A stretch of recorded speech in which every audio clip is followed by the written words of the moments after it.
Aham. Um, dois, três aí de boa.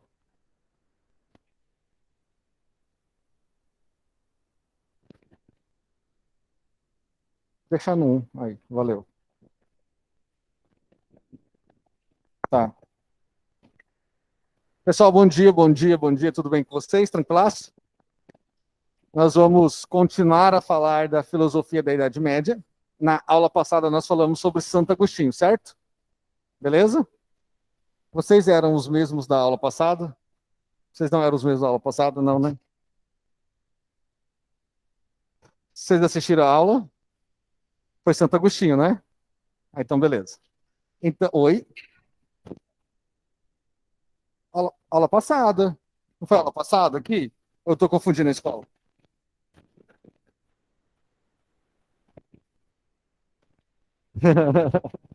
É que eu nunca sei onde eu dou as aulas, gente. Então, por isso que eu pergunto para vocês. Foi Santo Agostinho, né? Então, beleza. Então, nós vamos começar hoje o filósofo chamado Tomás de Aquino.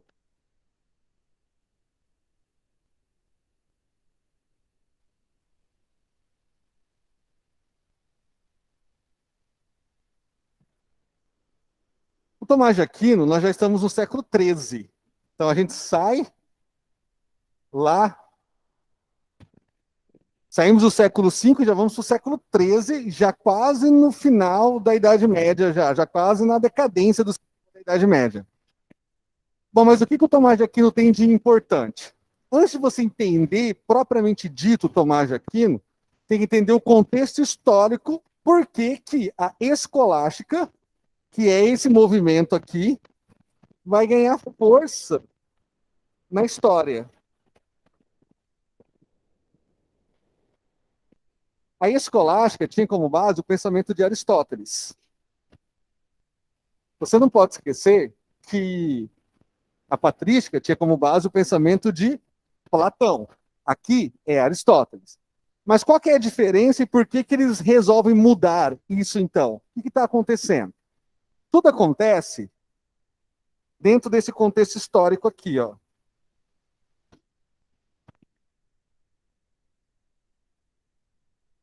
Primeira coisa, século VI.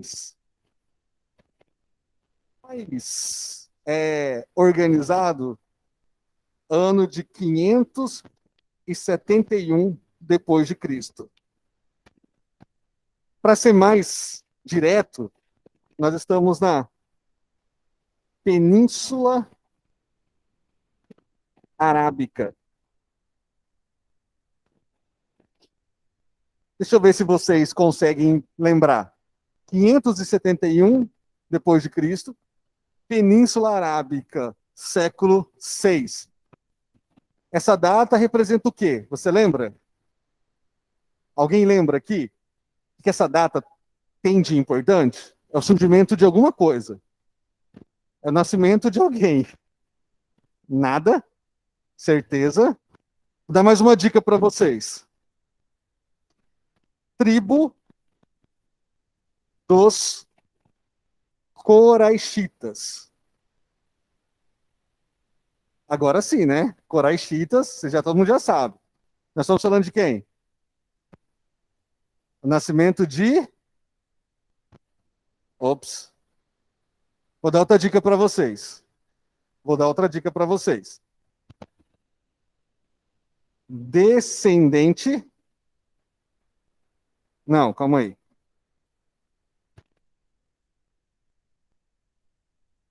Ele é da raiz, para ficar um pouco mais profético, da raiz de Abraão.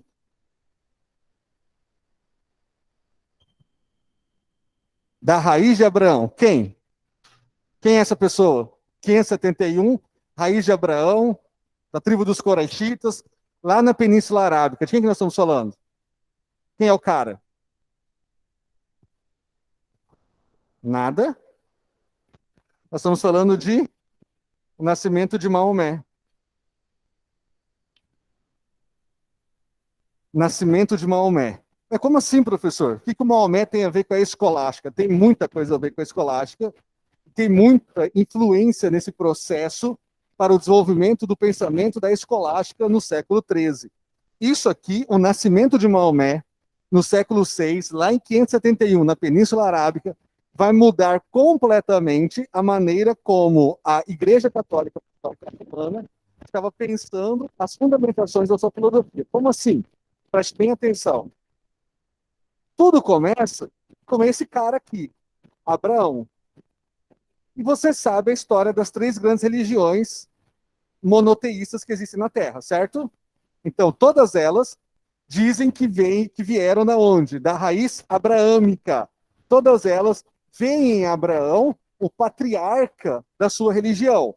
Então, quais são essas religiões? Nós temos o judaísmo,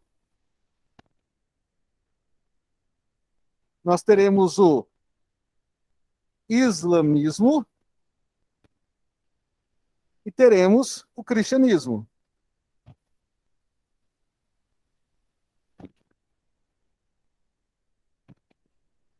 E aqui que a nossa história começa, porque no século VI, enquanto está rolando o século VI e Maomé está nascendo, em 571, é a mesma época que a patrística está desenvolvendo as suas teorias filosóficas sobre a Igreja Católica Apostólica Romana.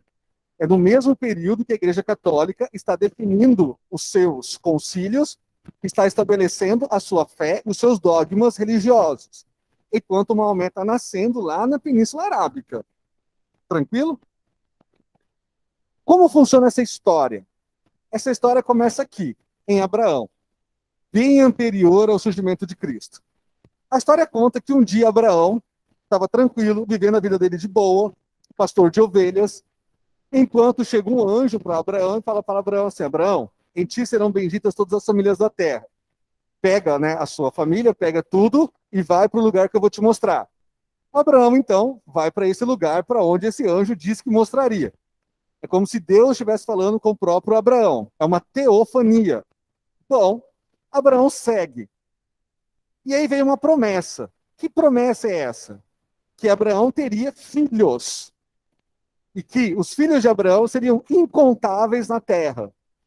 A diferença é que Abraão, ele tinha 100 anos nessa época, segundo a história judaica, e a sua esposa Sara tinha 90 anos. Sara e Abraão não tinham filhos. Então Sara deu risada e falou assim: jamais, eu sou estéril, nunca vou ter filhos, e hoje eu tenho 90. Quando mais nova eu não conseguir ter um filho, imagina agora, com uma idade avançada, jamais vou ter um filho.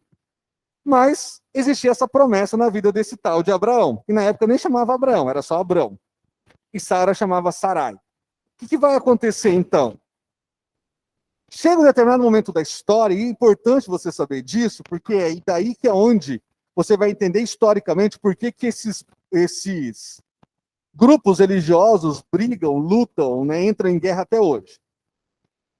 Chega um determinado momento que a esposa de Abraão, Sara, diz para Abraão: olha, eu não estou engravidando, e a promessa é que eu engravide, mas não está rolando. Então eu vou trazer a minha escrava, e você então engravida a minha escrava. Porque ela é uma mulher mais nova, uma mulher mais jovem, engravida a minha escrava, e aí a promessa de Deus continua. Porque a promessa é com você, Abraão, não tem nada a ver comigo. A promessa é sua, é você que tem que ser pai, você que vai ser pai de uma grande nação, não tem nada a ver com isso. O Abraão, então, aceita a ideia mirabolante da esposa dele, da Sara, e tem um filho com a escrava, com a serva de Sara. Esse filho chama Ismael. Só que aconteceu um problema. Sara começou a ficar enciumada da sua escrava e do filho dela, Ismael, e um dia deu um checkmate em Abraão e falou assim: ou você fica com eles ou você fica comigo.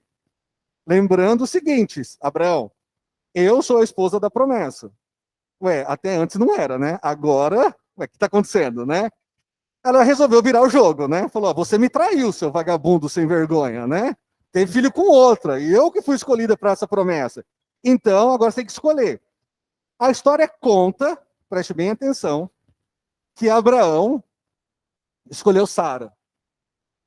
Pegou um jarro com água, pegou uma bolsa, colocou alguns pães, pegou o seu filho Ismael, que era criança, e a mãe dele, levou até o deserto, colocou debaixo de uma árvore no deserto, entregou a água e os pães e falou: fica aí. E voltou para Sara. Quando eles estavam quase morrendo de sede e de fome, a história conta que apareceu um anjo para eles. Adivinha qual é o nome do anjo? O mesmo que apareceu para Abraão. Qual era o nome do anjo de Abraão? Gabriel. Pega esse nome, Gabriel. Gabriel é muito importante nessa história. O Gabriel, o mesmo anjo que aparece para Abraão, aparece lá para Ismael e para a mãe dele. E fala assim: opa, Ismael, fica tranquilo. Em ti também serão benditas muitas famílias. E você também vai ter uma geração muito grande. Ismael, então, vai sair daquela árvore, daquele lugar, e vai ser direcionado até um lugar onde existe um grupo de comerciantes. E lá ele vai ficar e vai desenvolver família. Professor, por que eu tenho que saber a história de Ismael para entender o que está acontecendo na Idade Média? É porque Maomé é da descendência de Ismael. Ele veio direto da raiz abraâmica, direto de Ismael. Ele é filho, ele é descendente direto do filho, entre aspas, bastardo de Abraão, que vai para essa tribo, onde eles vão formar um grupo chamado Coraixitas, onde os Coraixitas serão grandes comerciantes da Península Arábica. Daí vai nascer a raiz de Maomé. Do segundo filho de Abraão, Isaac, vai nascer a raiz de Jesus Cristo. O Jesus, que vai se tornar o Cristo, que vai fundar lá o cristianismo. E de Abraão surge o judaísmo. É por isso que a galera briga até hoje. Cada um diz que Abraão, né, é pai daquela sua religião e que eles querem, né, esse processo e esse projeto todo. O que acontece então, professor? Por que eu preciso saber? Continuando. Em 571, século VI, nasce Maomé, na Península Arábica, enquanto a Idade Média está rolando no século VI com a patrística. Só que aí uma mudança significativa acontece nesse período, que vai mudar completamente o jeito de ver religião da Igreja Católica. Como assim, professor? A Península Arábica, ela era politeísta. Totalmente politeísta. A Península Arábica tinha uma cidade chamada Cidade Santa, que é a cidade de Meca. Na cidade de Meca, existe um templo sagrado chamado Kaaba. Dentro do templo sagrado, existiam os deuses que eram adorados na Península Arábica. Mais ou menos 365 deuses adorados. Na Kaaba, tinha um elemento importante da história da Península Arábica, que depois vai ser islamizado por Maomé. Qual? Que importante? Vai ter a famosa pedra negra. O que é essa pedra negra?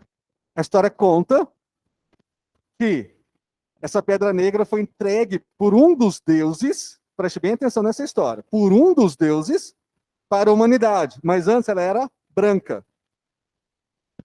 Quando a humanidade encostou nessa pedra, essa pedra se tornou negra, demonstrando a fragilidade, o pecado e a corrupção da humanidade. Fica com essa história. Essa é a primeira história sobre essa pedra.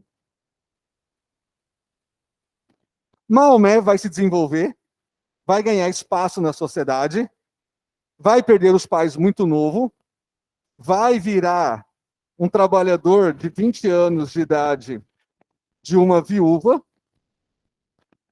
que na época tinha 40 anos, trabalhou tão bem para essa viúva e fez essa viúva ganhar tanto dinheiro que ele vai casar com ela.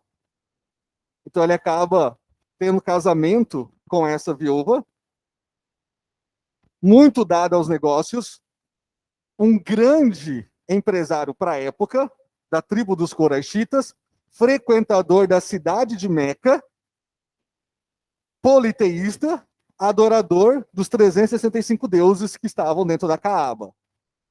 Até que ele teve um encontro numa caverna.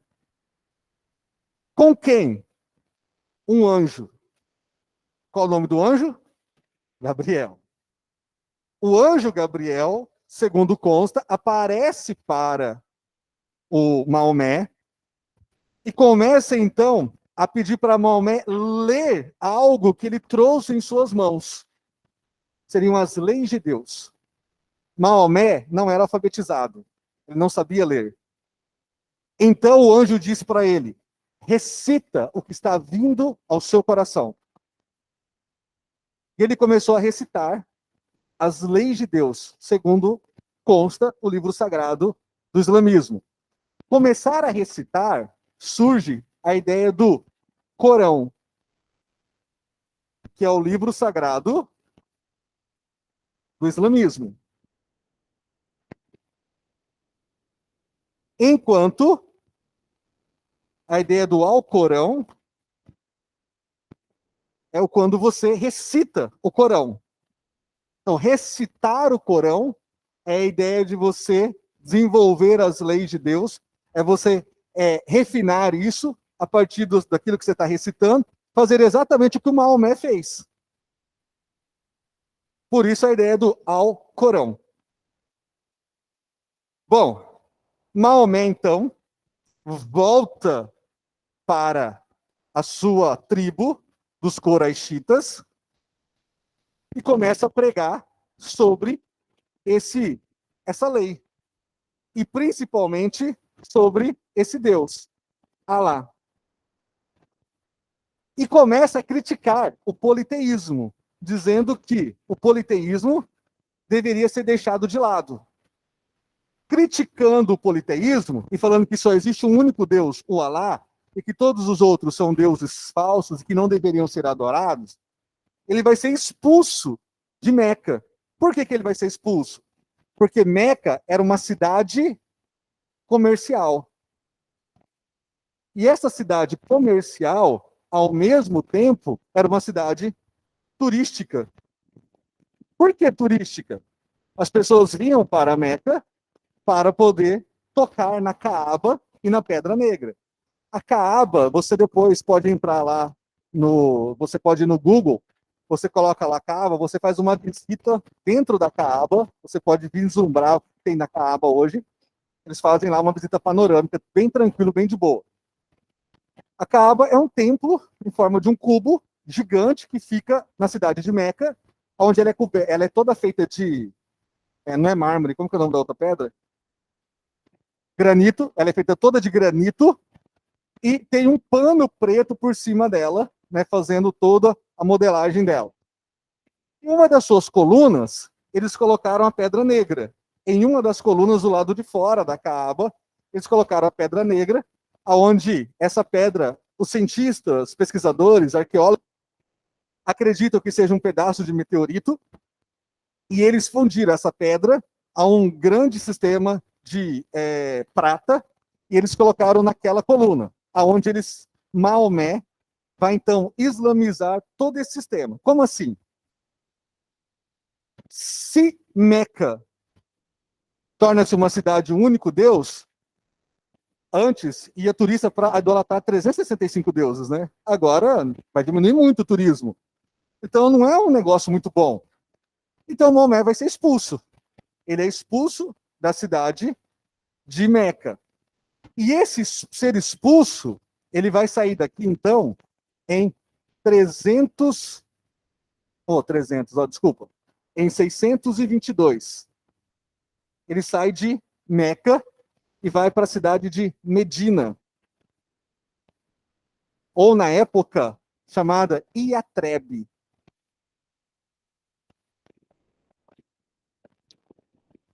Iatrebe. Lá ele vai seguir com os seus compatriotas coraixitas que acreditavam no que ele estava falando sobre Alá.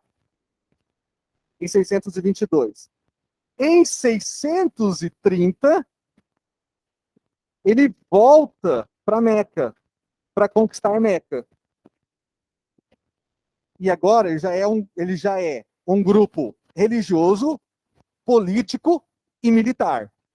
Em 8 anos, ele consegue transformar aquele pequeno grupo que acreditava na existência de um único Deus em um sistema religioso com viés político e militar, tendo Maomé como o grande profeta e Alá como o único Deus, e o Corão como o livro sagrado deles. Está acompanhando? Está tranquilo? Beleza. E que eu preciso dessa parte histórica para você entender por que isso aqui mudou. Em 630, ele toma Meca. Tomando Meca, tira os deuses, acaba com o politeísmo, vira uma cidade monoteísta, islâmica. E lembra da história da Pedra Negra? A Pedra Negra agora muda a história. Não é mais um Deus entregando para a humanidade. É o anjo Gabriel, de novo, trazendo a Pedra Negra direto de Alá e entregando na mão de Abraão. E quando Abraão tocou a pedra, que era branca, transformou-se em negra, e por causa dos pecados, e a mesma coisa, os pecados, a corrupção da humanidade. Mas agora já é diferente. É Gabriel trazendo a pedra direto de Alá, entregando para Abraão. Então ele islamizou a história da Pedra Negra. Assim como ele islamizou a Caaba, e a cidade de Meca, e a cidade de Medina. Em 632, o Maomé morre.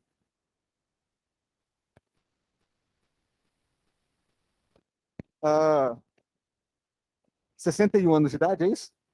571, 632, 61, né? 61, eu sou de humana, gente, para ajuda. 61, né? Então, beleza.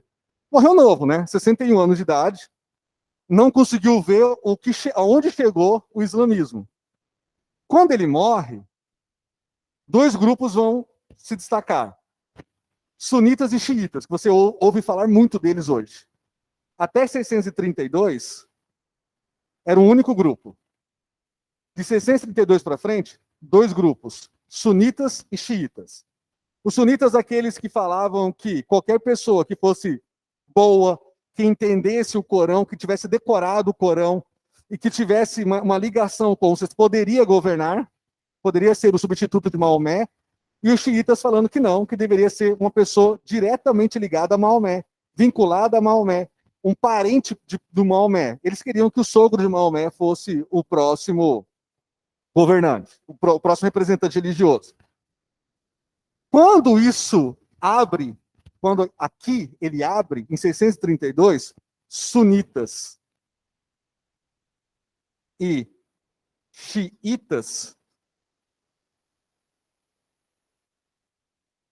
vocês conhecem essa história melhor do que eu, nós já estamos no século VII, e eles começam a expansão do movimento islâmico. E essa expansão vai ganhar muitos territórios, chegando até a famosa Península Ibérica.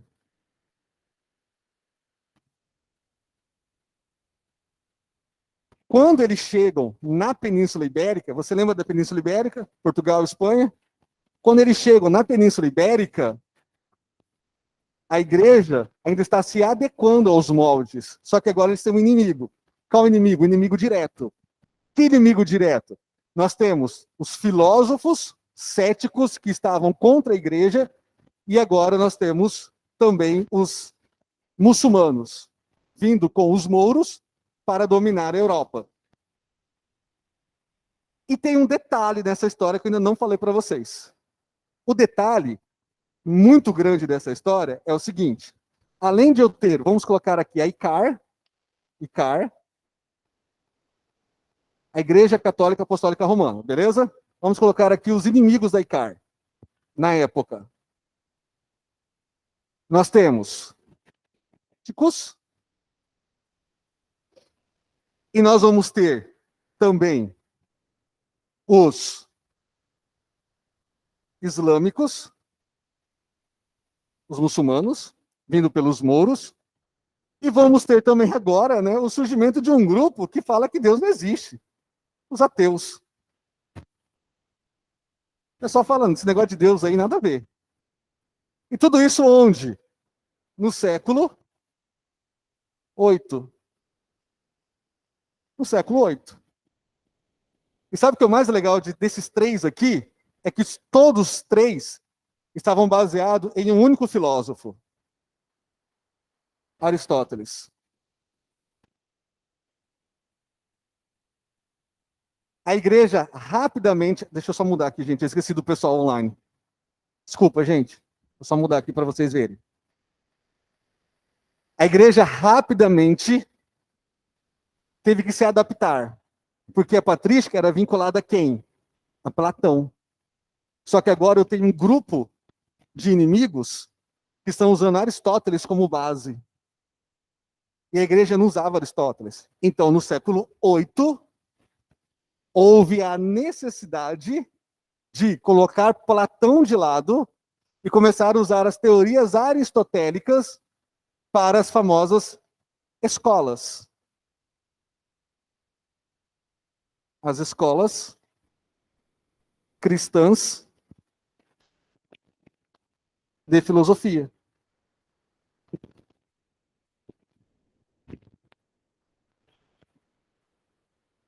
Aonde nós vamos ter o trivium e o quadrivium, né, que é o tipo de literatura que eles vão utilizar. A filosofia como base, muita filosofia. Aí você vai ter retórica, você vai ter matemática,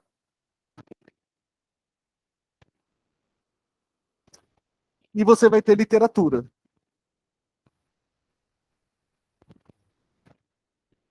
O trivium e o quadrivium. Filosofia, retórica, matemática e literatura. Mas tudo baseado onde? Tudo baseado onde? Tudo baseado na Bíblia. Tudo baseado no livro de fé católico, a Bíblia. As escolas que começam a surgir a partir do século VIII começam a utilizar este modelo baseado na Bíblia, mas também fundamentando a sua filosofia em Aristóteles. Deixa de lado Platão e começa a usar Aristóteles como base. E a partir do momento que eu uso Aristóteles como base, eu começo a ter uma nova ideia de cristianismo. Porque a visão platônica é uma. A visão aristotélica, totalmente diferente. Para Platão, jamais um Deus iria se comunicar com você. Deus falaria direto com você. Ele vai usar pessoas especiais para isso. Quem? Os profetas. Assim como Platão achava que só os filósofos eram especiais para que eles pudessem governar a cidade. Só eles tinham essa capacidade. Dentro do cristianismo era a mesma coisa, só os profetas iriam ter contato com Deus. Em Aristóteles, não. Em Aristóteles, Deus fala com quem quiser, quando quiser, a hora que quiser. Isso muda muito. Por que muda muito? A função dos padres da igreja começa a mudar aqui também, no século VIII. Por que começa a mudar? Os padres, aqueles que eram responsáveis pela fé, pelo ensinamento e pela salvação dos indivíduos, começam agora a não ter mais essa responsabilidade pela salvação. Cada um faz o que quer. Porque Deus pode falar com você também. Antigamente não podia, falava só com o padre. Só falava com ele. E é que no século VIII, para não perder a autoridade e para não perder a mão, porque agora Deus fala com todo mundo, baseado em Aristóteles, que no século VIII os padres começaram a ter mais poder, entre aspas, tá? Coloca aspas, por favor, na palavra poder, se você estiver copiando isso. Começaram a ter mais poder com relação à confissão. Por quê? Eu preciso de algo que eu possa manter você dentro do meu sistema. Antigamente, o algo que eu tinha era assim, Deus só fala comigo. Só que agora a gente aristotelizou o processo. Então Deus fala com todo mundo. Droga, qual o poder que eu tenho agora? Ah, eu sou o único que tem o poder de perdoar os seus pecados. Em nome de Deus. Como assim? Você vai confessar para mim. Em nome de Deus, eu peço que você faça e tenha as penitências, e aí você vai, então, conquistar o seu perdão. ainda foi uma tentativa política de manter as pessoas dentro do sistema. Porque quando você começa a usar Aristóteles, e aí então Deus fala com todo mundo. E aí o negócio começou a ganhar vários problemas. Passando esse período de turbulências e de reconstrução e das organizações da escola, ficamos então assim. A fé, ela é super importante, mas com a razão. Se você não tiver fé e razão ao mesmo tempo, está errado. Mas, professor, e se houver conflito entre fé e razão? E se houver algum tipo de conflito entre eles? Se houver conflito, escolha a fé. Escolha a fé. Se houver algum tipo de conflito. Não havendo conflito, fé e razão é o que gera conhecimento. Caso contrário, não vale a pena. Não vale a pena todo o processo, não vale a pena todo o sistema. Enquanto isso está acontecendo, os islâmicos estão ganhando espaço na Europa. Até eles serem expulsos da Europa, até eles conseguirem ser expulsos, pelo menos da Península Ibérica, vai demorar um tempo. E a igreja está se organizando para, de alguma forma, combater. Eu estou falando só da ideologia e do pensamento da época, tá bom? Não vamos falar de cruzada, não vamos falar de nada disso. Não vamos falar de conquista de Jerusalém, derrota de Jerusalém. Não, nada disso. Nós vamos falar somente desse processo ideológico, da questão do conhecimento entre eles. Aí, no século XIII, surge Tomás de Aquino, o importante filósofo da escolástica. Aquino já vem com uma outra percepção. Enquanto aqui nós temos escolas, a escolástica de Aquino já vai vir num nível diferente. Já vem com as faculdades.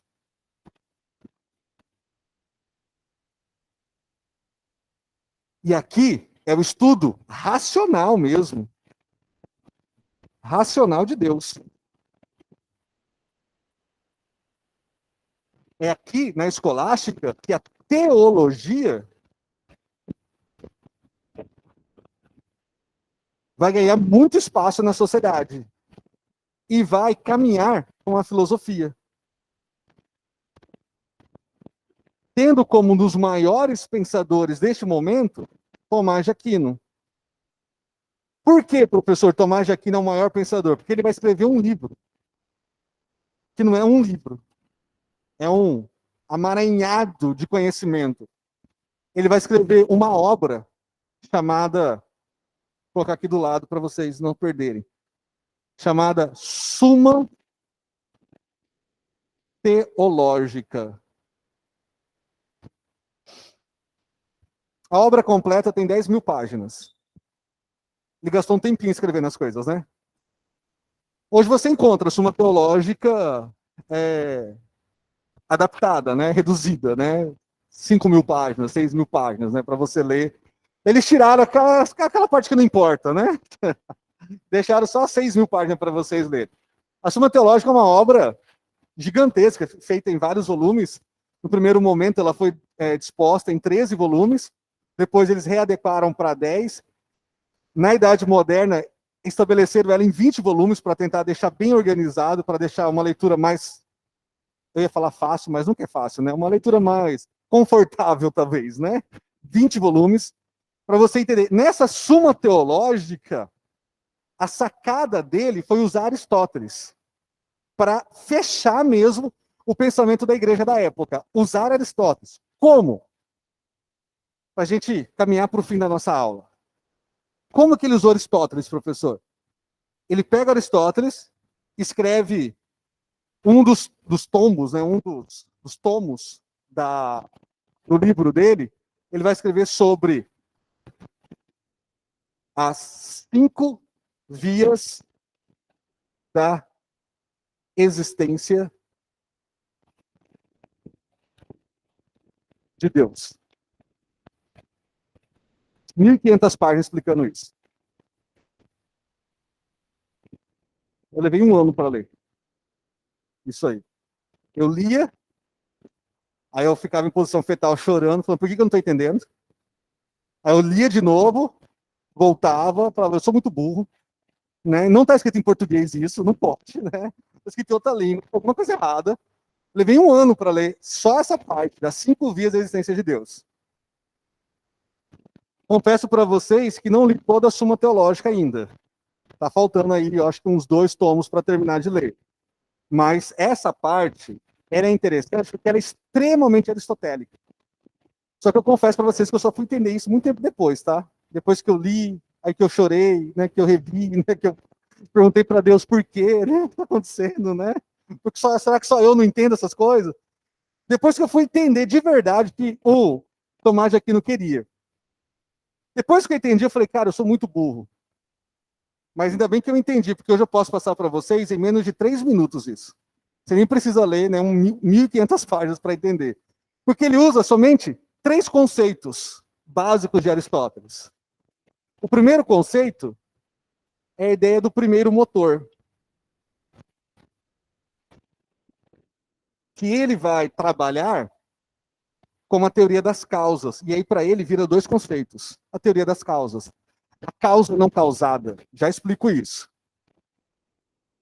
O segundo conceito é o da contingência.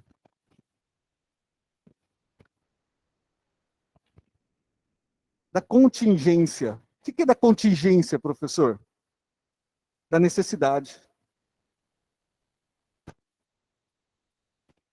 Aí, você pega 1, 2, 3, já deu 4 conceitos aqui. Mas são só 2 conceitos de Aristóteles. E ele vai abrindo. E o terceiro é a ideia da finalidade mesmo. Do fim. Lembra da teleologia aristotélica? Que nós vimos na aula? Teleologia? O conceito de finalidade? Então, para ele, funciona assim. Como provar Deus de maneira racional usando Aristóteles? Tudo que existe, existe porque algo criou o primeiro motor. Só que, quem criou o primeiro motor? Quem criou o primeiro motor? Um parênteses aqui agora que eu lembrei de uma história do Tomás de Aquino. O pessoal falava assim para o Tomás de Aquino já estava chateado, já, muito chateado. E na Suma Teológica dele, ele coloca uma parte de desabafo mesmo. Ele estava muito chateado, que o pessoal falava assim, se Deus criou tudo que existe, e antes da criação não existia nada, onde estava Deus quando ele estava criando? Ele não pode estar no nada, né? E aí, tem uma resposta teológica para isso, que eu não vou entrar no mérito da questão agora, mas o Tomás de Aquino escreveu isso no livro dele, que ele já não aguentava mais essa pergunta na época. Preste bem atenção. Se Deus criou as coisas do nada, onde estava Deus enquanto ele estava criando as coisas? Aí, Tomás de Aquino escreve no livro dele, estava criando um inferno para pessoas como vocês que fazem essas perguntas. Ele ficou bem chateado. Ele ficou muito chateado. Do meio do livro dele, do nada, ele solta uma nota dessa e continua o livro. Acho que ele lembrou, ou ele estava escrevendo, alguém chegou e fez essa pergunta para ele que ele estava escrevendo. Acho que ele ficou tão, né, deixou de ser santo naquele momento e deu uma zoada ali e continuou depois. Né? Ele falou desse jeito, estava criando um inferno para pessoas como vocês que pensam assim. Eu falei, caraca, né? Mas Jaquino está chateado. Bom, primeiro motor, a ideia do início. Tudo que existe, existe por uma causa. Então, a única coisa que não existe, desculpa, a única coisa que não precisa de uma causa é a causa não causada, que seria Deus, porque ele é a causa de todas as coisas que existem, porque ele é o próprio primeiro motor.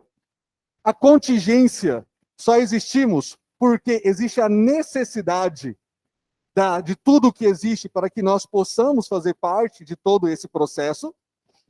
E o fim. Todas as coisas existem porque aquele que o criou, os criou devido a uma finalidade e um processo por trás de tudo isso. A necessidade, você só existe, segundo Tomás de Aquino, porque Deus assim quis que a sua existência viesse a essa terra, porque existe uma necessidade e uma finalidade para você existir. Você não está aqui à toa. Parece autoajuda agora, mas não é, né? É Tomás de Aquino, tá? Né? Só falta fazer uma dinâmica com vocês agora. Né? Agora todo mundo grita, né? Não, né? Então vamos lá. Então o que acontece? Existe uma finalidade. E essa finalidade está intimamente ligada a Deus. Por que o Tomás de Aquino teve que fazer isso? Porque também era um discurso muito forte do islamismo. O islamismo tentou, durante um bom tempo, provar a existência de Alá e provar que todo muçulmano existe para uma missão, que é cumprir os 5 princípios do islamismo: orar 5 vezes ao dia, dar esmolas aos pobres, visitar a Meca pelo menos uma vez na vida, se você assim conseguir, tiver condições, participar do Ramadã e reconhecer que Maomé é o profeta e Alá é Deus. Se você cumprir esses 5 princípios, você tem uma finalidade para a sua vida, que é manter a jihad. O que é a jihad para o islamismo? É a evangelização do mundo, que é a mesma ideia da evangelização do mundo para o cristianismo. Então você pode perceber que nada foi inventado à toa. Existe um pensamento construído aqui para tentar criticar o pensamento construído aqui também. Então, as duas religiões, elas começam a ganhar o mundo e, ao mesmo tempo, teologicamente, elas começam a dialogar e se autocriticar. Por isso que o Tomás de Aquino fica muito famoso, porque ele vai escrever esse livro numa tentativa de replicar e dialogar com o sistema do Corão e do islamismo. Que horas são, por favor? Eu me perco no horário, gente.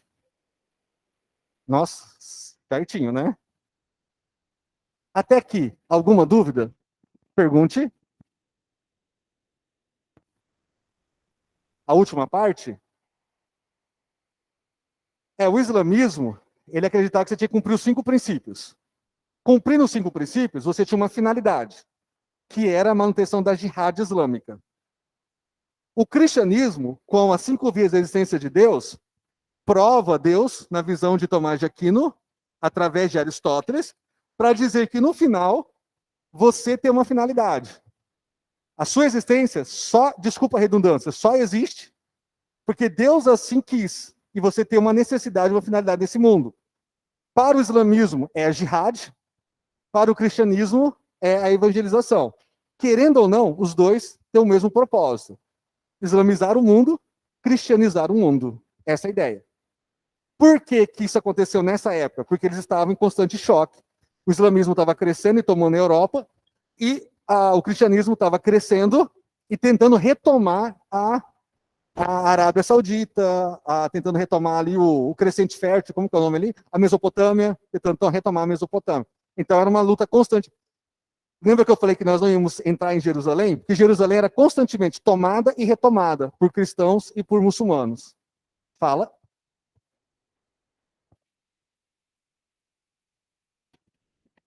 Evangelização. Que é a mesma coisa, tá? É que hoje a gente entende a jihad islâmica como se fosse aquela guerra santa, né? No começo ela não era guerra santa. Hoje modernizou, a gente tem aí essas relações da sociedade, né? E tudo isso que acontece a gente acaba interpretando um pouquinho diferente. Mas a jihad era essa evangelização, não era essa guerra santa que o pessoal fala hoje. Tranquilo? Alguma dúvida? Tá de boa? Então é isso, gente. Terminamos a Idade Média. Próxima aula chegamos à Idade Moderna. E aí é um filósofo atrás do outro. E agora a gente vai chegar no momento que um filósofo critica o outro. Um não aceitando o que o outro diz. Aí é muito louco, assim, que toda hora volta. Então, espero que vocês tenham conseguido compreender, entender, tá indo de boa, tá tranquilo. Eu tenho recebido poucas mensagens de vocês com dúvidas. Pode mandar, tá? Pode mandar as mensagens. Assim que vocês tiverem, pode mandar. Lembrando sempre que uma vida não questionada não merece ser vivida. Beijos, até mais, tchau. E até a nossa próxima aula, se houver próxima aula. Até mais, gente. Tchau, tchau.